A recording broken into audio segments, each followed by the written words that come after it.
सोलापुरातील श्री शंकर महाराज मठाचे संस्थापक परमभक्त श्री पेंटर काका यांचे कार्य सर्वश्रुत आहे.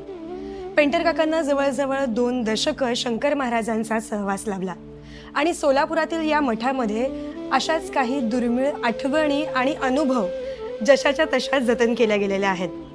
आज आपण जाणून घेणार आहोत अशाच काही अनुभूती. आज आपण विशेष संवाद साधतो आहोत ज्यांना पेंटर काकांच्या सहवासातून भक्तीचा वारसा लाभला असे विजू दादा यांच्यासोबत. जयशंकर. दादा, सगळ्यात आधी महाराजांची भक्ती जेव्हा करत असतो तेव्हा सगळ्यात आधी एक विचारत होती म्हणजे महाराजांच्या बसण्याची पद्धत. साध्या भाषेत सांगायचं झालं तर पोश्चर, म्हणजे आजकालच्या तरुण पिढीला समजण्यासाठी.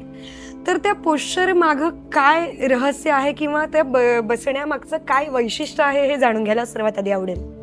अगदी. आणि म्हणजे महाराज आता ज्या स्थितीत बसलेले आहेत ते आसन अगदी दुर्मिळ आसन आहे. म्हणजे इतर संतांच्या बाबतीत ते कधी बघायला मिळत नाही. आणि सगळ्यात महत्त्वाची गोष्ट या आसनाबद्दल आपल्याला जाणून घ्यायचं झालं तर हे आसन नेमकं हा फोटो जो आहे तो नेमका केव्हा काढला आहे हे जाणून घेणं फार महत्त्वाचं आहे. तर नांदेडजवळ केकतउमरा म्हणून गाव आहे आणि त्या केकतउमऱ्यामध्ये ठाकूर घराणं राहायचं आणि आजही त्या ठिकाणी त्यांचे वंशज राहतात. त्या ठिकाणी महाराजांनी सहस्त्रचंडी याग केला होता आणि त्या सहस्त्रचंडी यागाच्या वेळेस त्यांनी अनुष्ठान ठेवलेलं होतं. तो 6 महिन्याचा कालावधी त्यांनी केसही काढली नाहीत आणि दाढीही काढली नाही. त्या यज्ञासाठी काबुली बाबा म्हणून महाराज होते आणि त्यांनी त्याचं पौरोहित्य केलेलं होतं. रामभाऊ अकोलकर म्हणून त्र्यंबकेश्वरला गुरुजी होते पौरोहित्य करणारे. त्यांनी अनेक तिथनं ब्रह्मवृंद घेऊन त्या यज्ञाला गेलेले होते.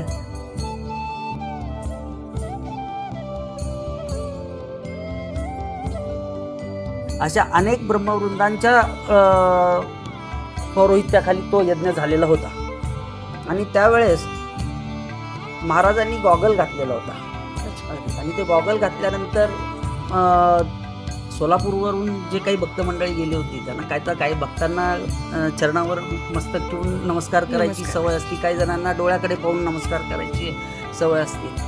तर अण्णा भावे म्हणून सोलापूरचे महाराजांचे भक्त होते आणि त्यांना सांगितलं की म्हणजे महाराज तो डोळ्यावरचा थोडासा गॉगल काढला तर आमचं समाधान होईल. आणि त्या समाधानाच्या हेतूने त्यांनी ते डोळ्यावरचा गॉगल काढायला सांगितल्यावर महाराजांनी सांगितलं नको, तुला ते सहन होणार नाही. त्यांचा अट्टहासापायी महाराजांनी थोडासा गॉगल वर केला आणि जे चैतन्य बाहेर पडलं त्या चैतन्याने समोरच्या भक्तांना थोडीशी भोवळायला सज्ज झाली. ते सहन झालं नाही.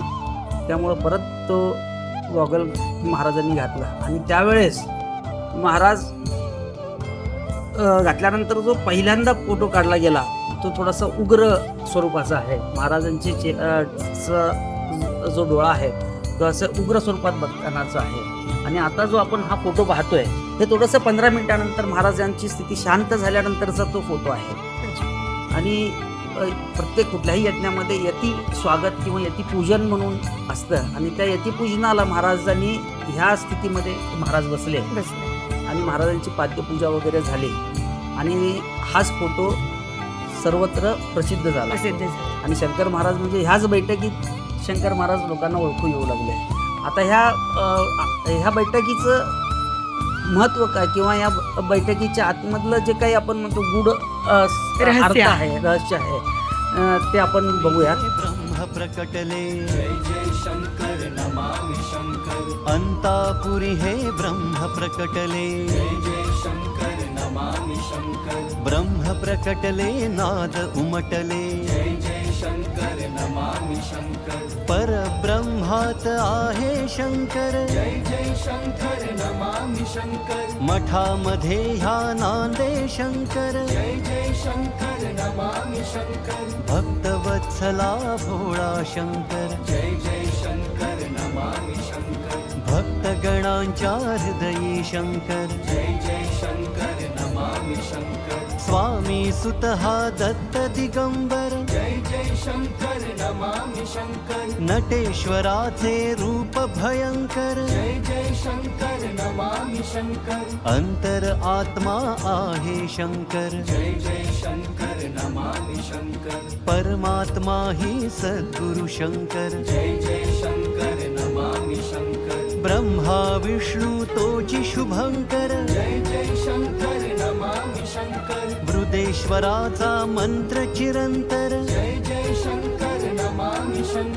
मेहेंदळे वाड्यात शंकर गंधर्वाच्या सुरात शंकर